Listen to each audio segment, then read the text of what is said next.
de manière générale, pour répondre à votre question, les longs dormeurs font plutôt des longs dormeurs, les petits dormeurs font plutôt des petits dormeurs. Hey hey! Allez, si vous écoutez la matrescence, c'est que vous êtes prêt ou prête à entrer dans le monde de la parentalité ou bien que vous êtes déjà dans le cœur de ce tumulte bouillonnant, merveilleux, mais éreintant. La matrescence, pour faire court, c'est la contraction des mots maternité et adolescence pour expliquer la naissance d'une mère sur le plan psychologique, physiologique, neurologique et sociétal. On explore le changement d'identité qui s'opère chez nous les parents, parce que la matrescence, ça existe aussi. Je m'appelle Clémentine Sarlat et avant de devenir chef d'entreprise presque par accident et podcasteuse à presque plein temps, j'ai été pendant 7 ans journaliste sport à la télé. Donc vous m'avez peut-être déjà aperçu dans votre télé quand je parlais de rugby ou de tennis. En juillet 2018, j'ai quitté mon CDI et ma vie parisienne après l'arrivée de ma première fille en n'ayant aucune idée de ce qui m'attendait. En mars 2019, j'ai créé ce podcast depuis chez moi à côté de Bordeaux pour trouver des réponses à mes questions de jeune maman et aux bouleversements majeurs que je venais de vivre.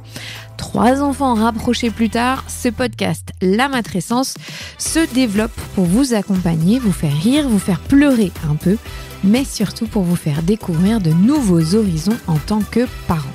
Rien n'est laissé de côté, je vous le promets. Embarquez avec moi pour une expérience intense. Promis, vous en ressortirez différent et j'espère plus aligné avec vous-même. Ah si, dernière chose, abonnez-vous sur votre plateforme d'écoute, c'est le meilleur moyen de donner de la visibilité à ce podcast. 1000 merci, let's go.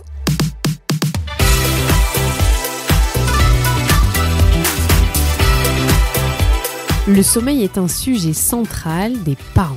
En revanche, il est souvent tourné vers les problématiques liées aux enfants et très peu envers les adultes. Connaître les mécanismes du sommeil et ce qui le rend efficace devrait faire partie de nos priorités. Notre capacité à dormir correctement dépend en grande partie de nos moments d'éveil et de ce qu'on choisit d'en faire. Professeur Pierre Philippe est le pionnier dans l'étude du sommeil en France. Psychiatre, chercheur, chef de service de médecine universitaire du sommeil à Bordeaux au CHU, mais il est aussi auteur. Il a notamment écrit « Réapprenez à dormir pour être en bonne santé ». Pierre Philippe vous apporte toutes ces dernières connaissances sur le thème du sommeil pour vous aider à comprendre comment vous fonctionnez face à vos besoins. Quelles sont les bonnes pratiques? Quels sont les piliers? Que faut-il éviter et sur quoi se concentrer? Toutes les réponses à ces questions brûlantes sont dans l'épisode. Vous allez beaucoup apprendre sur un phénomène qui revient tous les jours dans notre vie et qu'on méconnaît encore. Je vous souhaite une très bonne écoute. Bonjour professeur Philippe. Bonjour. Bienvenue dans La Matrescence, donc c'est un podcast qui parle aux parents et donc votre sujet de prédilection c'est le sommeil et je pense que c'est le sujet central des nouveaux parents, le sommeil des adultes. Ma première question déjà c'est pourquoi vous, en tant que médecin, vous êtes intéressé au sommeil ? Alors moi j'ai une formation de psychiatre et en fait à l'époque il y avait des interventions thérapeutiques ou des soins qui étaient assez médicamenteux et j'ai découvert qu'il y avait une formation sur la médecine du sommeil qui à l'époque était très très centrée sur l'insomnie ou sur les hypersomnies parce que dans ces temps anciens, le syndrome d'apnée n'était pas encore une préoccupation majeure et donc je suis rentré par le biais des neurosciences et de la recherche en particulier que j'ai fait aux États-Unis à Stanford et puis après j'ai été rattrapé par le succès de la médecine du sommeil et je suis un des pères de la médecine du sommeil française et donc c'est à ce titre que maintenant, je suis chef du service universitaire de médecine du sommeil du CHU de Bordeaux. Est-ce que c'est venu aussi d'un problème personnel ? Est-ce que vous avez déjà eu, vous, des problèmes de sommeil et du coup, vous avez gratté ou Alors, c'est une très mauvaise idée de se soigner soi-même ou de se faire soigner par ses amis. Donc, je n'ai pas de problème de sommeil déclaré. Moi non plus. Personnellement, j'ai 3 enfants, j'ai pas de problème de sommeil déclaré. Alors, est-ce que en 2024, la population mondiale en général a un moins bon sommeil qu'avant ? Est-ce qu'il y a un problème avec le sommeil dans notre siècle ? Alors, le premier problème, c'est que les enregistrements codifiés de sommeil sont relativement récents. C'est-à-dire qu'on peut dire qu'il faut attendre 1980-1990 pour avoir des données codifiées. Ce qu'on sait, par contre, c'est que dans les 20 dernières années, là, on a énormément progressé sur le monitoring du sommeil. Et il y a un premier élément qui est un élément de repérage qui est beaucoup plus présent parce qu'on a créé dans plusieurs pays une spécialité de médecine du sommeil. Donc, par le repérage, il y a une augmentation de la prévalence des chiffres parce que maintenant, on les identifie alors qu'avant, on les identifiait pas. Le deuxième élément, c'est qu'on a découvert de nouvelles maladies comme les problèmes respiratoires du sommeil, qui sont assez récents. C'est des découvertes des années 80, à peu près 1970-1980. Donc ça rajoute quand même 7 à 8% de la population générale touchée par ces maladies. Et puis ensuite, il y a des facteurs qui sont plutôt liés à ce qu'on appelle le stress psychosocial et plus globalement la santé du sommeil, qui fait que, oui, effectivement, on est en droit de penser que nos comportements et nos modes de vie et l'environnement dans lequel on évolue sont pas propices à un meilleur sommeil. Donc, on peut considérer qu'il y a un enjeu autour de l'éducation, autour du sommeil prioritaire à développer, en particulier dans le champ de la prévention des troubles mentaux. Dans le livre que vous avez écrit, vous le dites qu'il y a quasiment, on a perdu 1h30, c'est ça, en moyenne de sommeil par rapport à ce qu'on devrait? Oui, alors, bon, c'est des chiffres toujours, ça donne un petit peu des indicateurs par rapport à la réduction du temps de sommeil, mais il y a 2 métriques importantes, c'est combien de temps vous passez au lit, et ensuite combien de temps vous estimez dormir. Combien de temps vous passez au lit, c'est un assez bon marqueur de ce qu'on appelle la dette de sommeil, c'est-à-dire comportementalement, intentionnellement, vous vous privez de sommeil.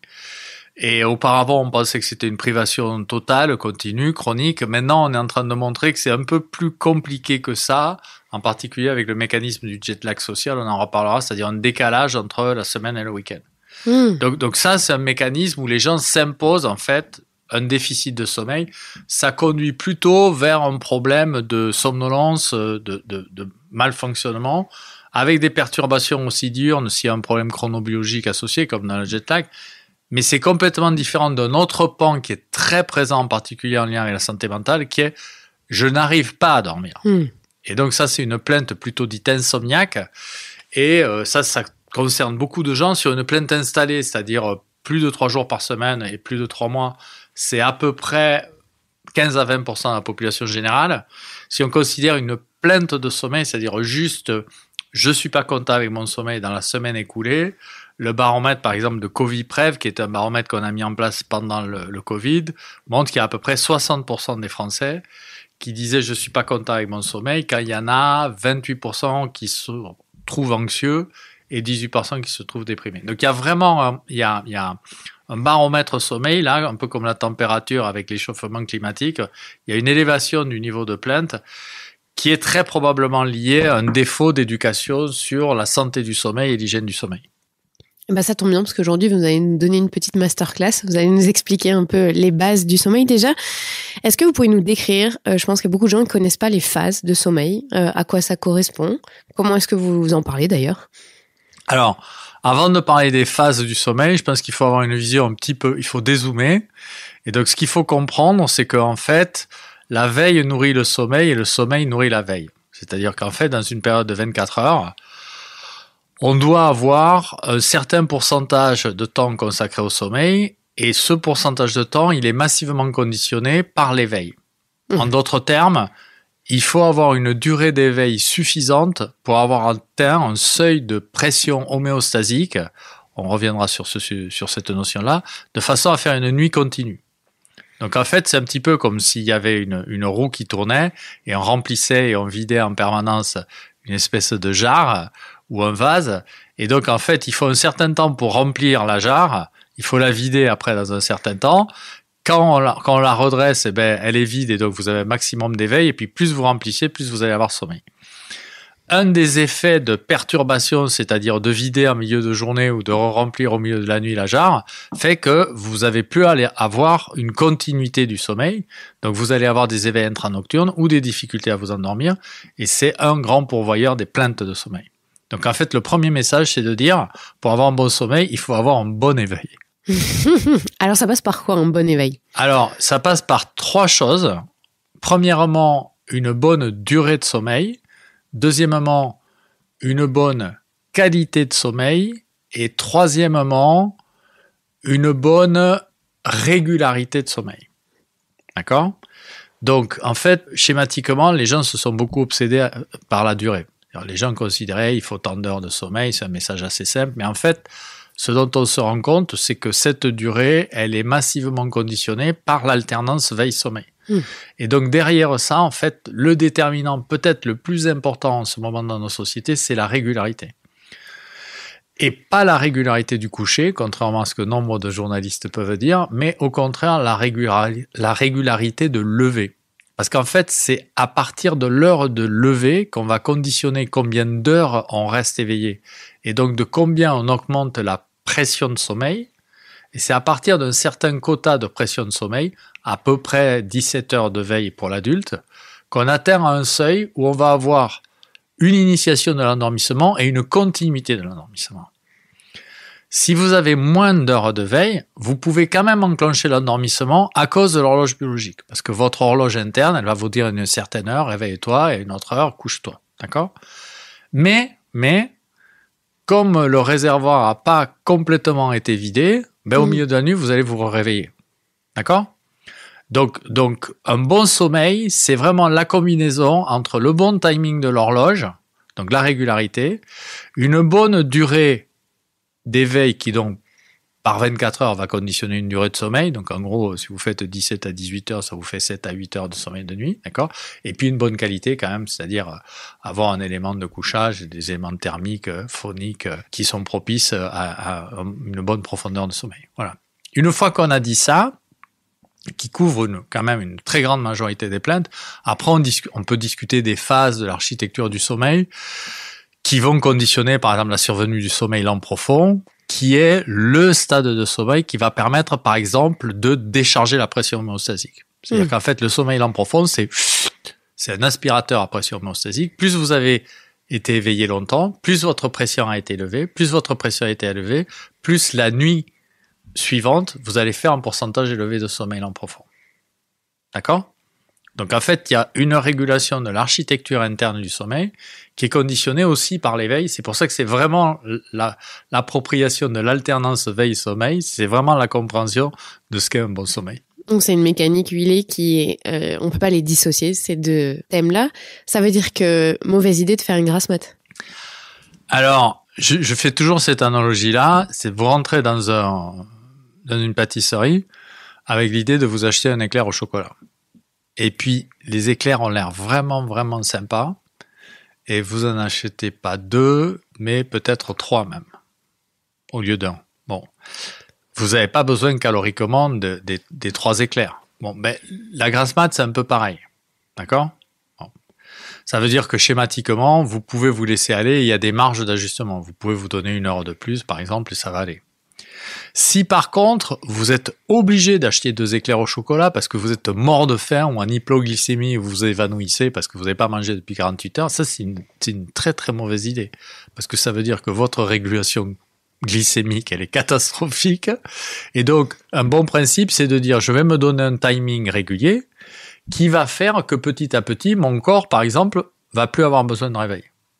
Parce que physiologiquement, tous les jours, à 5 minutes près, bing, je vais me réveiller. D'accord ? Si vous avez besoin d'une grasse mat, ça veut dire qu'à un moment donné, vous avez besoin d'éteindre le réveil interne. Si vous éteignez le réveil interne, ça veut probablement dire que le calage entre la durée de sommeil et votre temporalité est pas optimal. Sinon, normalement, vous devez vous réveiller tous les jours à la même heure. Ça veut dire que c'est une bonne indication que notre sommeil est plutôt en bonne voie si tous les jours on se réveille sans réveil en fait. C'est le top. À la même heure. C'est le top. Et donc par voie de conséquence, généralement, quand vous vous réveillez à la même heure, vous avez statistiquement toutes les chances d'avoir envie de dormir à peu près aussi à la même heure. D'accord ? Ce qui n'est pas obligatoire en particulier si vous avez des plaintes d'insomnie. C'est pour ça que si vous avez des plaintes d'insomnie, c'est pas une bonne idée d'aller se coucher tous les jours à la même heure parce que ça va vous rendre folle, sauf à l'idée de sauter sur votre conjoint ou votre conjointe, selon vos tendances personnelles.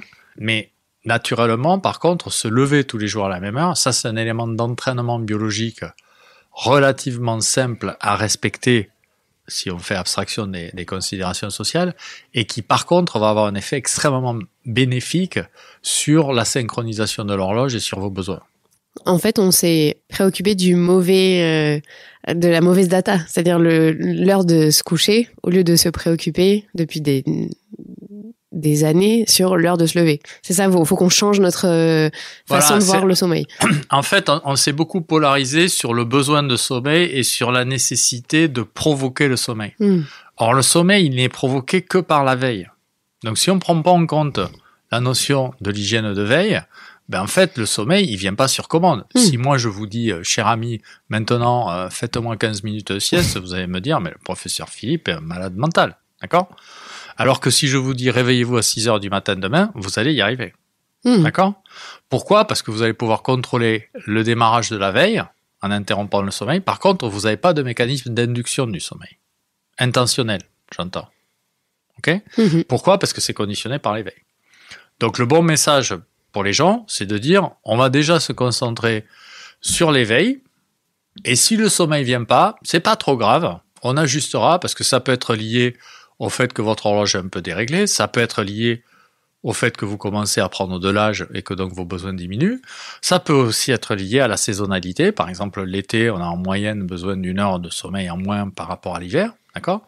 Et donc, il y a un phénomène d'ajustement, un petit peu comme l'appétit. L'hiver, vous avez un peu tendance à manger un petit peu plus de cassoulet ou de confit de canard. L'été, c'est plutôt les salades de tomates, poivrons. Donc, il y a un ajustement physiologique, il y a une composante d'ajustement. Ce qui est important, c'est d'avoir une certaine maturité de contrôle des rythmes pour que vous n'ayez pas une anxiété anticipatoire qui dise « Oulala, je suis en train de perdre le sommeil ». C'est quoi l'horloge biologique quand on parle de ce terme? Au sein du corps humain, en fait, il y a plusieurs horloges. Alors, il y en a une centrale qui est le noyau suprachiasmatique qui schématiquement régule la production des grandes hormones, par exemple le cortisol pour vous réveiller ou la mélatonine pour provoquer justement des pics de minimum de température qui conditionnent aussi la temporalité de l'épisode de sommeil. Mais il y a d'autres horloges, il y en a dans le foie, par exemple, il y en a dans le rein, on en a même trouvé dans d'autres organes. Donc c'est un mécanisme qui permet de donner une certaine cyclicité, en particulier sur des règles, alors c'est un physiologiste qui vous parle, mais sur des règles par exemple d'homéostasie, c'est-à-dire qu'il y a des mécanismes de compensation. Alors la veille et le sommeil, ça peut être perçu comme un mécanisme homéostasique, d'accord ? Mais par exemple, l'hydratation et la déshydratation, ou l'alimentation, le jeûne, c'est des mécanismes où votre cellule, elle a besoin de consommer de l'énergie pour produire des protéines, et donc ça va se procéder sous une mécanique très organisée et avec une cyclicité. La reproduction, par exemple, on parle des parents, mais si vous voulez faire des enfants, il y a certains moments où vous pouvez faire des enfants, il y en a d'autres où vous ne pouvez pas, parce que vous n'avez pas aligné vos hormones avec le cycle de production adapté. Donc tout ça, ça dépend d'une horloge. Comme le sommeil a une fonction physiologique circadienne, circa proche diem le jour, d'accord ? L'effet horloge est extrêmement sensible parce qu'il y a vraiment une régularité qui se reproduit et qui s'associe au cycle jour-nuit, classiquement. Donc c'est vraiment un élément très très marquant. Mais il y a par exemple une composante ultradienne, les menstruations chez la femme, c'est 28 jours, c'est extrêmement codifié, régulier, à quelques ajustements près. L'alimentation aussi, il y a quand même une certaine cyclicité, c'est-à-dire on a faim de façon assez régulière, normalement, d'accord ? Donc, il y a ce besoin chez l'être humain d'avoir un peu un timing qui vous permet de vous ajuster à l'environnement, et l'environnement, en contrepartie, vous propose des alignements. On le verra après, c'est pour ça que la lumière, par exemple, c'est un facteur majeur sur les rythmes veille-sommeil. Est-ce que dans cette horloge biologique, ce rythme circadien, on est tous égaux ? Est-ce qu'il y a des gens qui, génétiquement, sont plus du matin et donc ont un rythme décalé, ou plus du soir ? Comment est-ce que ça se déroule ? Alors, le calage de l'horloge, ce qu'on appelle, nous, la typologie circadienne des individus, elle est déterminée par le génome. Et en gros, schématiquement, il y a 25% des gens qui sont du soir, donc ils vont faire leur déclaration d'impôt entre 21h et minuit, d'accord ? Et puis, il y en a 25% qui sont du matin, donc ils vont démarrer leur footing à 6h du mat, ce qui est une torture mentale pour moi, entre parenthèses. Et il y a à peu près le reste, 50%, qui vont faire la cuisine, les courses, le travail, des activités ludiques avec quelqu'un, entre les deux. Ça s'appelle des comportements intermédiaires. Quand on est très jeune, on a plutôt un phasage soir, et plus on avance dans le temps, plus on devient du matin, et plus on réduit sa pression homéostasique. Donc la voie de conséquence, c'est que schématiquement, plus on avance dans le temps, moins on va en boîte de nuit, plus on se lève tôt et moins on dort, ce qui est très injuste, parce que pour aller en boîte de nuit, c'est mieux de ne pas beaucoup dormir. Il va falloir inventer un nouveau concept où on fait la boîte de nuit l'après-midi, c'est ça? Pour les gens plus âgés. Ça existe, oui, ça existe. J'imagine bien. Mais donc ça a une explication en tout cas. Le fait que plus on vieillit, moins on est capable, on a ce besoin de se coucher tard, ou en tout cas cette capacité à bien le gérer, c'est ça? Plus on vieillit, plus on a tendance à se lever tôt, effectivement, et moins on a de pression de sommeil. Donc ça peut être un phénomène de création de troubles du sommeil parce qu'on veut se coucher à peu près tous les jours à la même heure, et voire même un peu plus tôt. Et comme on a moins besoin de sommeil, bien entendu, on se réveille au milieu de la nuit, quoi. En quelque sorte, si votre horloge vous dit que vous n'allez plus vous réveiller à 8 heures, mais à 6 heures du matin, il faut se coucher à minuit. Et les personnes âgées, à partir de 21 heures, elles disent « j'en peux plus ». Donc, il y a un peu un décalage entre le calage de l'horloge et les besoins en termes de pression homéostasique. C'est un peu comme si le réservoir de la jarre d'eau diminuait de taille et donc ça contient moins d'eau. Et c'est la même chose pour les adolescents, les adolescentes. Typiquement, on leur met une étiquette qu'ils se lèvent hyper tard, qu'ils font que dormir, mais c'est dû, c'est ça, à leur développement et à leurs besoins physiologiques à ce moment-là. Alors, sur la durée de sommeil, oui, effectivement, on pense que l'augmentation de la durée de sommeil chez le jeune enfant est liée à la nécessité de faire une programmation cérébrale. Et une des fonctions du sommeil, c'est justement de pouvoir faire marcher des réseaux de neurones sans interaction avec l'environnement pour faire de la programmation neuronale. Donc, c'est des bases de l'apprentissage, d'accord? Donc, quand vous êtes petit, vous apprenez plein de choses, d'accord? Il y a même des choses défendues quand on est petit qu'on apprend, par exemple l'érection ou la turgescence clitoridienne chez les femmes, que les petits bébés ont en sommeil paradoxal. On se demande pourquoi. Donc, une des hypothèses de Michel Jouet, c'était de dire, faut répéter à blanc, comme on dit. Donc, en fait, le sommeil paradoxal, ça permet de reproduire des comportements neuroéthologiques.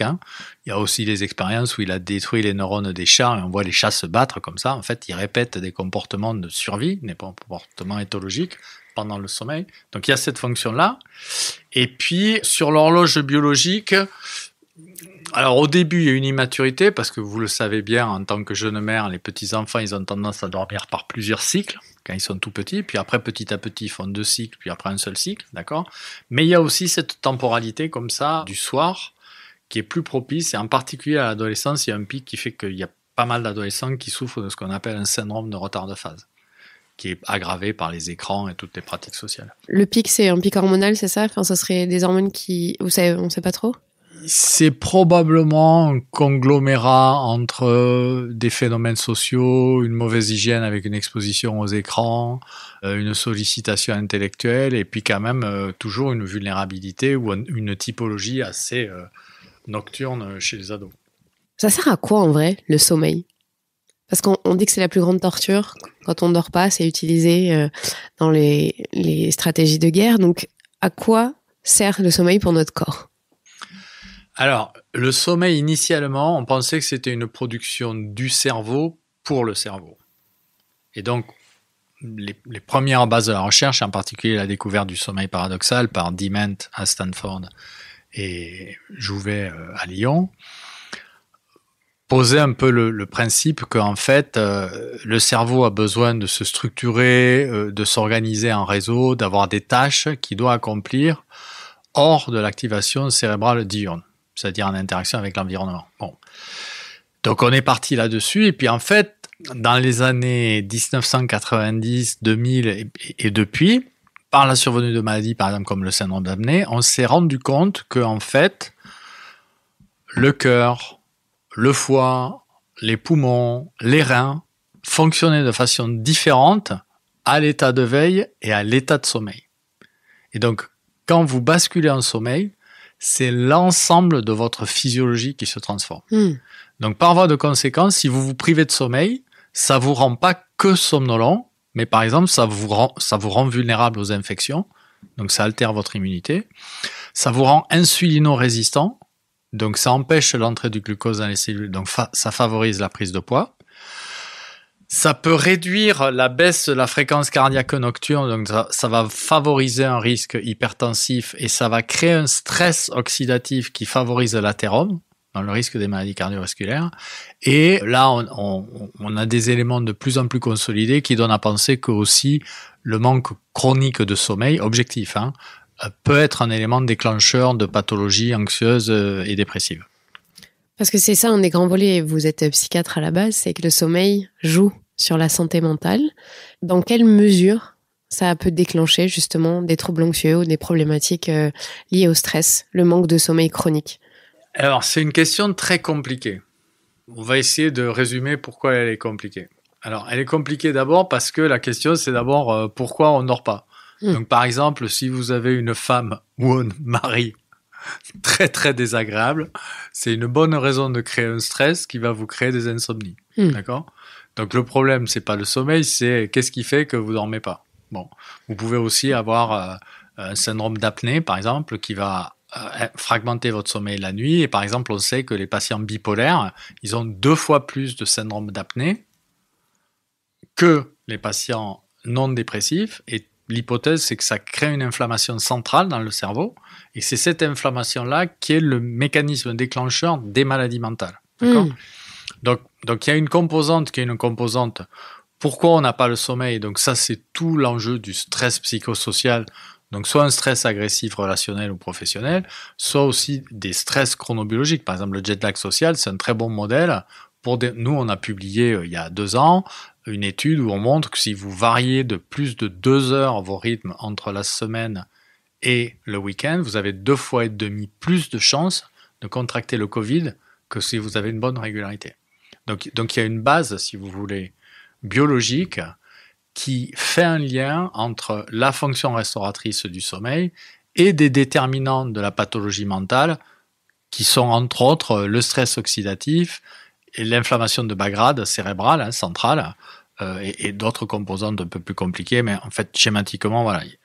Et après, il y a le contexte dans lequel on se trouve, puisque on a tendance à considérer maintenant que quand même, le sommeil, c'est un très très bon marqueur d'agressivité psychosociale et de risque de décompensation.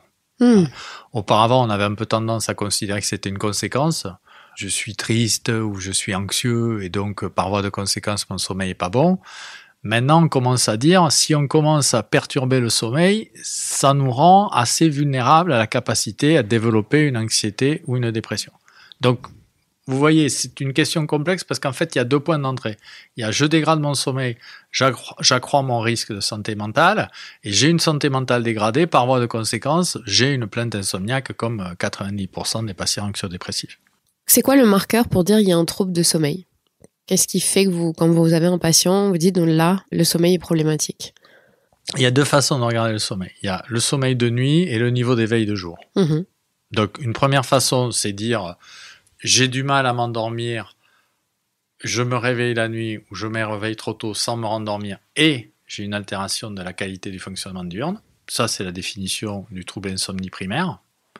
Il y a une autre dimension qui est je n'arrive pas à me maintenir éveillé. Par exemple, je suis en train de faire une interview très intéressante avec une nouvelle journaliste que je viens de rencontrer et pendant l'entretien, je m'endors. Ou je suis au feu rouge, arrêté dans mon véhicule et je pique du nez et quelqu'un klaxonne derrière moi pour me réveiller. Ou je suis en conférence et j'arrive pas à suivre parce que je m'endors. Donc c'est ces 2 dimensions-là qui sont importantes à prendre en compte. Et il faut bien faire attention, en particulier sur la dimension diurne, à ne pas confondre la fatigue et la somnolence, pour qu'il y ait un élément différentiel. Donc, pour rappel, la fatigue, c'est la difficulté croissante à maintenir une tâche avec à terme un effondrement des performances, et donc le traitement, c'est le repos, alors que la somnolence diurne excessive, ça a une conséquence un peu identique, c'est-à-dire c'est une pression de sommeil trop importante qui interdit les fonctions cognitives, mais le traitement, c'est le sommeil et pas le repos, c'est-à-dire la sieste. Donc en fait, à ressenti identique, il y a beaucoup de gens qui viennent nous voir en disant « je suis fatigué », et puis quand on leur pose la question, on se rend compte qu'ils ne sont pas fatigués, qu'ils sont somnolents.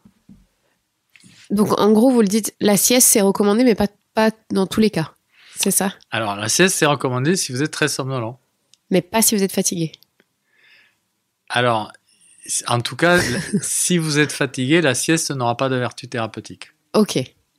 Vaut mieux avoir un rythme où on a un réveil régulier et donc on récupère notre fatigue sur ces plages de nuit. Alors, après, vous vous souvenez, il y a deux façons d'être somnolent. La première façon, c'est qu'on ne s'attribue pas assez de sommeil parce qu'on est en jet lag social ou parce qu'on est en dette chronique de sommeil. Mais il y a une autre façon d'être somnolent. C'est, par exemple, j'ai un syndrome d'apnée du sommeil qui va fragmenter mon sommeil. Et donc, malgré le fait que je dors 8 heures, mon degré d'éveil ne va pas être suffisant parce que, par exemple, j'ai pas assez de sommeil lent profond.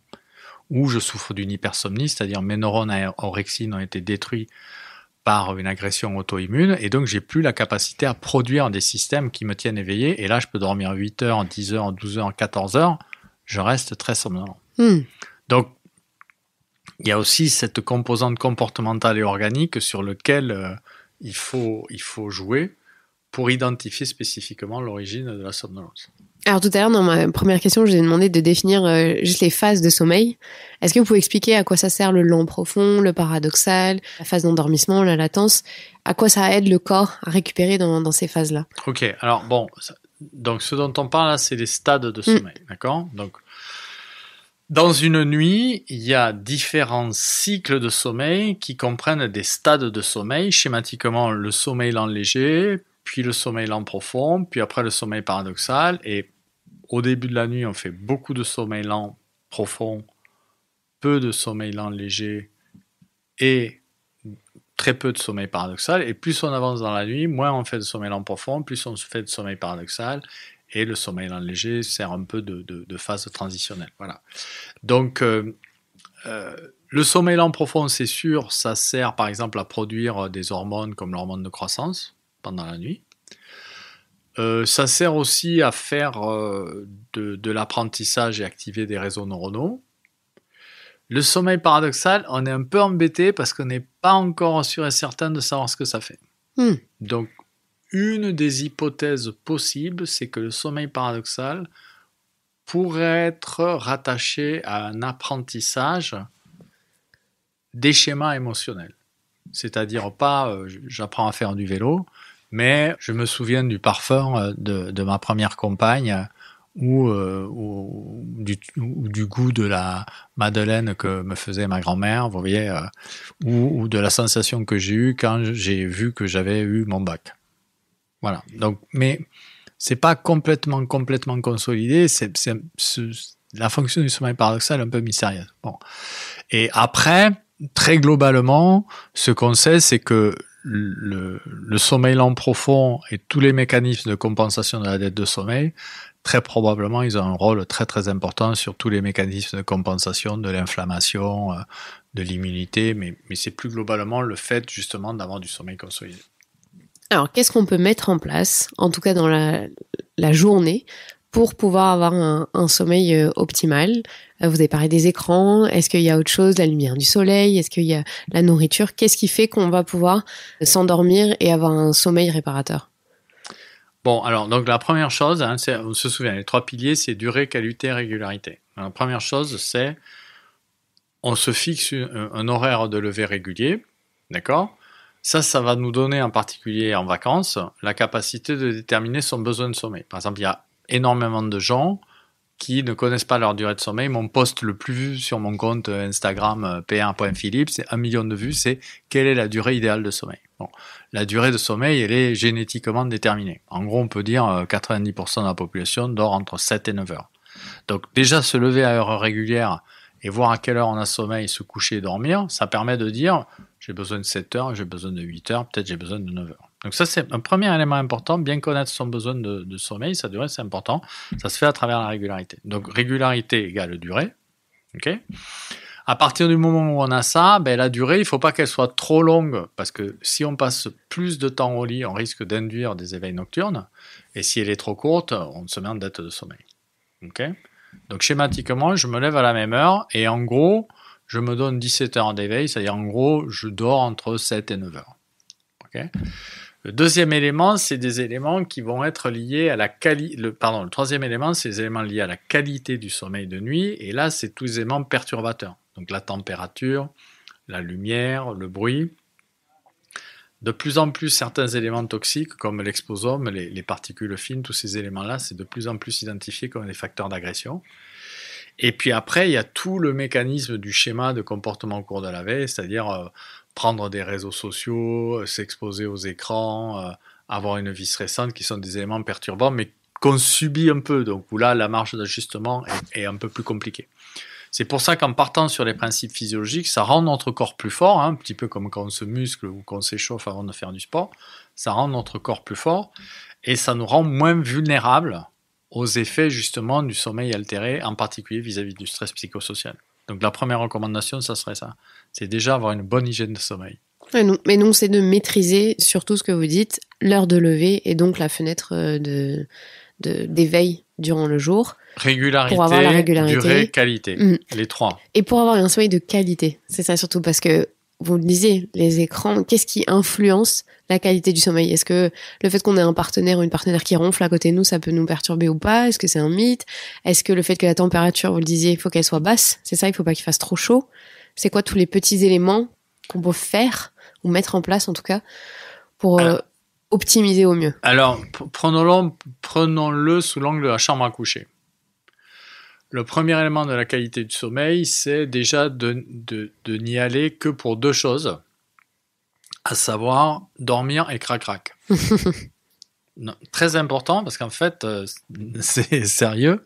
En fait, il y a un conditionnement cognitif, et si vous allez dans la chambre à coucher pour autre chose que ça, en fait, vous pouvez déclencher un trouble insomniaque. Il y a beaucoup de gens qui se mettent sans se rendre compte dans le lit pour regarder la télé ou faire des choses. Donc, le premier élément de qualité, c'est déjà organiser une chambre qui va permettre de faire que dodo ou crac-crac. Donc, pas d'ordinateur dans la chambre, pas de bureau, si possible, pas de bureau dans la chambre. Vraiment, se dédier un espace où on va dormir.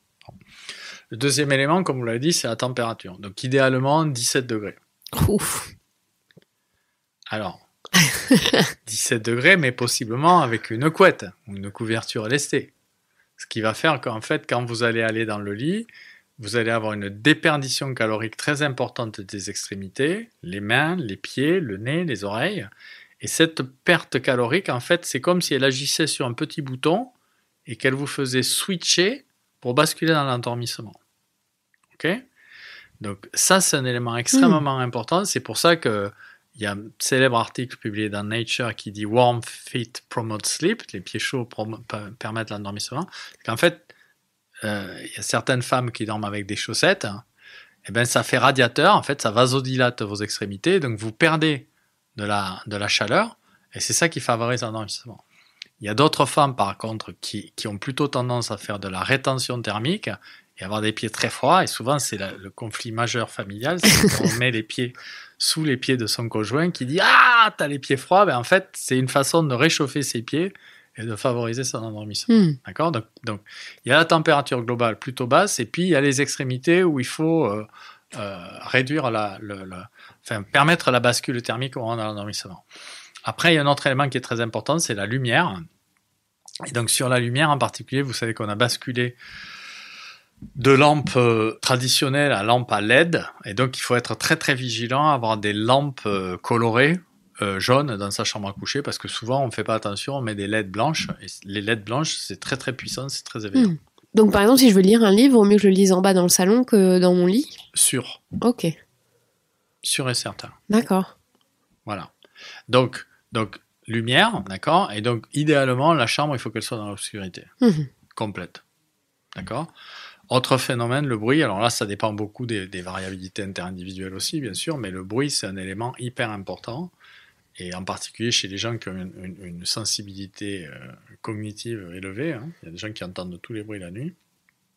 Donc là aussi, une chambre avec un niveau sonore bas, c'est important. Si besoin, boule caisse, si son chéri est un peu volumineux, sonore, si on est son chéri ou sa chérie, parce que ça peut aussi arriver aux femmes. C'est pas plus masculin quand même?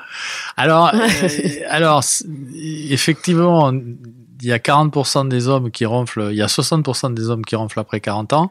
Mais bon, comme les femmes boivent aussi de l'alcool et que elles ont tendance même presque à plus fumer que les hommes, la congestion nasale, c'est pas l'apanage exclusif du sexe masculin maintenant. Faire du sport avant de dormir, bonne ou mauvaise idée? Ça dépend lequel, comme on a dit.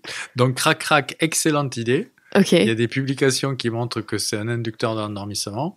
Plutôt chez les hommes, un peu moins chez les femmes, mais globalement, très très bonne idée. L'activité physique soutenue, c'est plutôt un élément perturbant. D'ailleurs, on recommande, dans des cas assez précis où il y a des gens qui ont vraiment besoin de s'entraîner, des sportifs ou des choses comme ça, on leur recommande de prendre de la mélatonine, parce que la mélatonine, elle a un facteur d'abaissement de la température corporelle, ce que les gens ne savent pas toujours. Ils pensent que la mélatonine, ça agit plutôt pour recycler le timing, mais c'est aussi une molécule qui abaisse la température. Et donc, ça peut être une façon de combattre l'élévation thermique. Donc, le sport le soir, de façon prolongée, mauvaise idée. En plus, souvent, ça se fait à plusieurs ou ça se fait dans un environnement où il y a une stimulation lumineuse, si vous courez dans la rue ou des choses comme ça. Donc, c'est pas super top pour le sommeil. Voilà. Même si beaucoup de gens pensent qu'il faut se fatiguer quand on est insomniaque pour dormir, c'est une très très mauvaise idée. Il y a plein d'autres façons très agréables de se fatiguer, mais surtout pas en courant comme un malade et en élevant sa température corporelle. Ou alors, il faut le faire le matin, c'est ça? Dans ces cas-là. Ou même pas. Alors, si, bien sûr, si vous voulez faire du sport le matin, ça va faire exactement l'inverse que le sport le soir, c'est-à-dire ça va caler votre horloge sur le matin, donc ça va privilégier, ça va renforcer votre capacité à vous réveiller le matin, et ça va plutôt, effectivement, vous mettre dans une dynamique plutôt sujet du matin, donc favoriser un endormissement un petit peu plus précoce. Mais surtout, ce que ça va faire, c'est que ça va vous donner du rythme.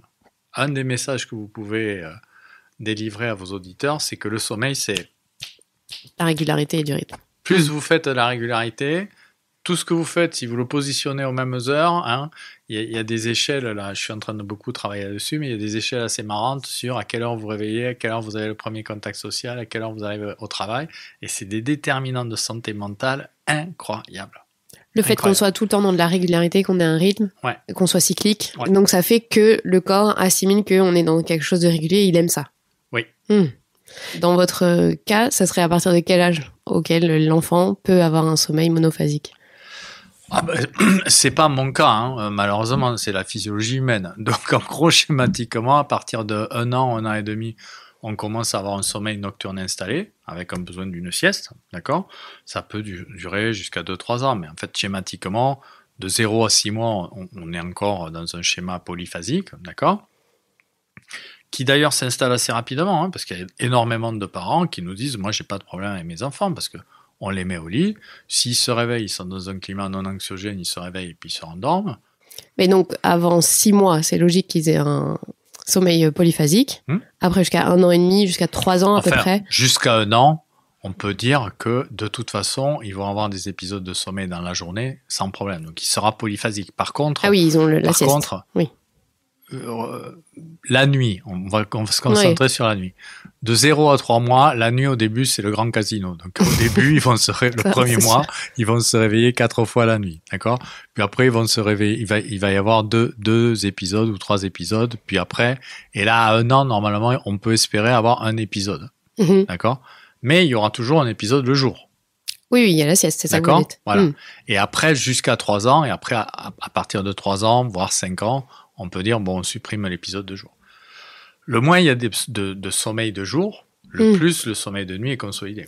Mais alors ça, pour avoir une fille qui est en petite section de maternelle, c'est compliqué, puisqu'on leur fait faire la sieste en petite section de maternelle. Et on le voit bien quand on est en vacances avec ces enfants-là qui ont 3-4 ans, on leur fait plus faire la sieste, ils dorment super bien la nuit, ou en tout cas ils s'endorment en 2 secondes. Et quand on les récupère de l'école où ils ont fait 1h30, on se retrouve avec des couchers qui durent hyper longtemps parce qu'ils sont pas fatigués en fait. Donc là, c'est pas adapté au rythme de l'enfant. Alors, en fait, ce que vous pouvez faire, c'est comprimer un peu le sommeil nocturne si votre enfant fait des siestes dans la journée. C'est-à-dire aller le coucher un peu plus tard. Ok. Décider que voilà, là, c'est compliqué quand on a plein d'enfants, mais de se dire celui-là, cet enfant-là qui fait la sieste à la maison ou à la crèche plutôt ou à l'école, on va le mettre au lit plus tard. Mais nous, en tant que parents, le fait qu'on soit impacté par leur réveil, ça crée à long terme des problématiques de sommeil, c'est ça qu'on n'aurait pas forcément eu avant. On installe quelque chose. Après, ça dépend de votre profil génétique, ça dépend de votre antériorité, ça dépend de votre sexe. Vous savez, il y a 2 femmes insomniaques pour un homme, donc c'est une maladie exclusivement, enfin très très fortement féminine, l'insomnie. Voilà. Donc après, il faut rassurer les mamans. Il ne faut pas leur dire que si elles ont quelques troubles du sommeil pendant les 6 premiers mois de la naissance de leur enfant, c'est pas pour ça qu'elles vont devenir abonnées aux hypnotiques à vie. Le grand principe, c'est de permettre à l'enfant de se sentir réassuré dans le contexte du sommeil, d'identifier s'il y a des facteurs organiques qui pourraient expliquer ces éveils comme des maladies associées, un reflux gastro-œsophagien ou autre, donc il faut être attentif, d'accord ? Mais il faut aussi prendre en compte le fait que le comportement des parents est une énorme source de plaintes de sommeil chez l'enfant. Ça, on le sait. Donc il faut être protecteur vis-à-vis de ça. Est-ce que génétiquement, il y a des enfants qui dorment mieux que d'autres ? Moi, j'ai 3 enfants, clairement, ils n'ont pas du tout le même sommeil. Il y en a une qui a vraiment des problèmes de sommeil, les autres, c'est pas problématique. Est-ce que c'est lié elle-même qui est comme ça, ou c'est lié à nous, les parents, comportement ? Alors, c'est une question un petit peu compliquée. Oui, parce que vous n'avez pas... Non, mais je veux dire, est-ce que de manière générale, il y a comme nous, chez les adultes, ils sont juste différents sur le sommeil ? De manière générale, pour répondre à votre question, les longs dormeurs font plutôt des longs dormeurs, les petits dormeurs font plutôt des petits dormeurs. D'accord ? Ça, c'est assez général. D'accord ? Bon, après, vous pouvez avoir Marie qui est roux aux yeux bleus, et vous pouvez avoir des enfants bruns aux yeux marrons. D'accord ? Et puis vous pouvez aussi avoir un enfant roux aux yeux marrons, un enfant roux aux yeux bleus et un enfant brun aux yeux bleus. Donc la distribution génétique, elle est, comme vous le savez, quand même dans une certaine dimension aléatoire, et donc ça crée des profils différents. Et ça peut être la même chose avec le sommeil, qu'il y ait des profils différents. Absolument, ouais. Donc des enfants pour qui c'est plus problématique que d'autres. Mais schématiquement, il y a quand même des tendances. Ok. Et c'est là où on regarde les parents. Alors, on regarde toujours les parents d'abord, parce que la naissance d'un enfant et l'accueil dans la famille d'un enfant, c'est un événement perturbant, entre parenthèses, en termes de régularité et de chronobiologie. Donc, on regarde les parents pour savoir si eux vont bien, et on regarde les parents aussi pour voir si la relation parent-enfant est adaptée par rapport aux besoins de l'enfant. Qu'est-ce qu'on peut mettre en place quand on a de l'insomnie ? Par exemple, vous dites on s'est couché trop tôt et du coup pendant 2 heures on est réveillé la nuit. Est-ce que pendant ces 2 heures-là, il faut absolument essayer de se rendormir, ou on fait une activité qui nous aide à gérer cette insomnie ? Qu'est-ce qu'on peut mettre en place ? Alors, la première chose, c'est si on a une plainte insomniaque, il faut faire un bilan de son hygiène du sommeil. Donc on a développé une application gratuite qui s'appelle Canopé avec un K, qu'on peut télécharger gratuitement sur l'Apple Store ou le Google Store. Là, cette application-là, ça a déjà la vertu de vous permettre de faire un agenda de sommeil et de repérer la régularité, la durée, la qualité de votre sommeil, ce qui va vous donner des indicateurs, vous voyez, de référence. Ça, c'est la première chose, parce que 75% des gens qui ont des plaintes insomniaques, souvent, ils ont une mauvaise hygiène du sommeil, et la correction de l'hygiène du sommeil va massivement améliorer le sommeil de ces gens. Donc, premier message, primum non nocere, on repère l'hygiène du sommeil.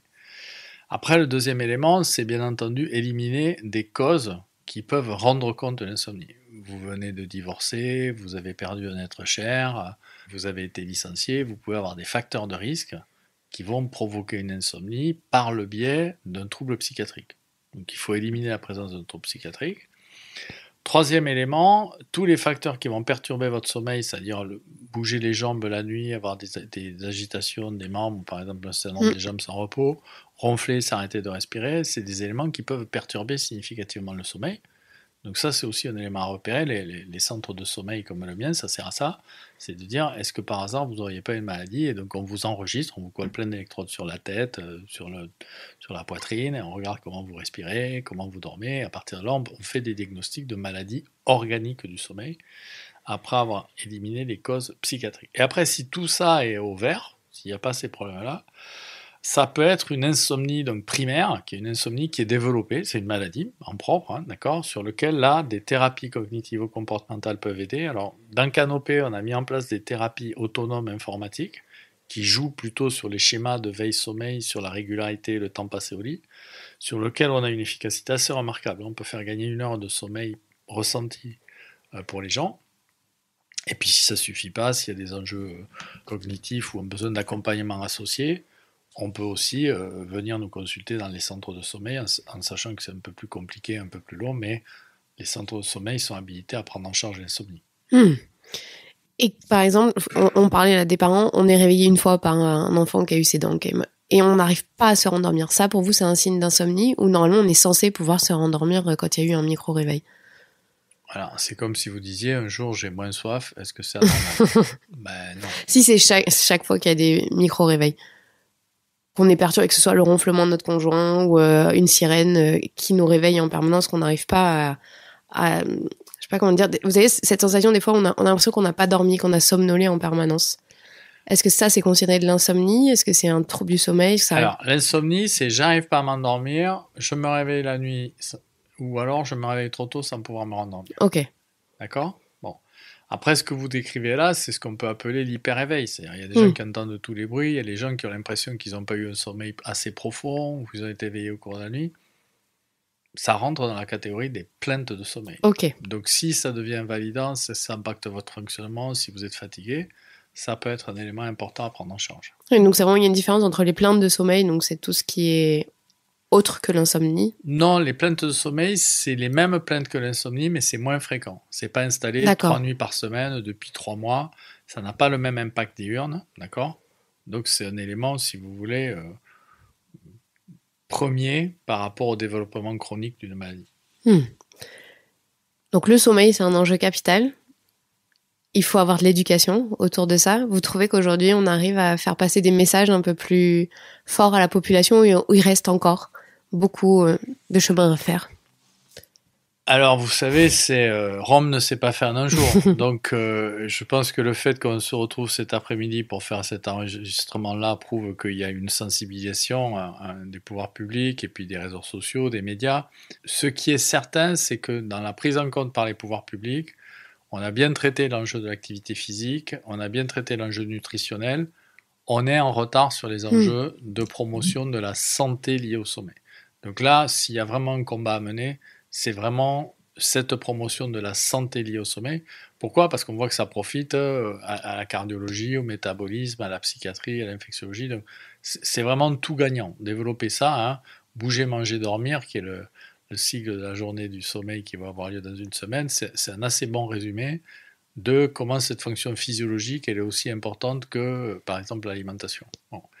Après, on évolue beaucoup aussi dans les connaissances, et donc on a encore beaucoup de choses à découvrir dans le sommeil, mais on est maintenant assez certain que c'est très très difficile d'être en bonne santé avec un mauvais sommeil.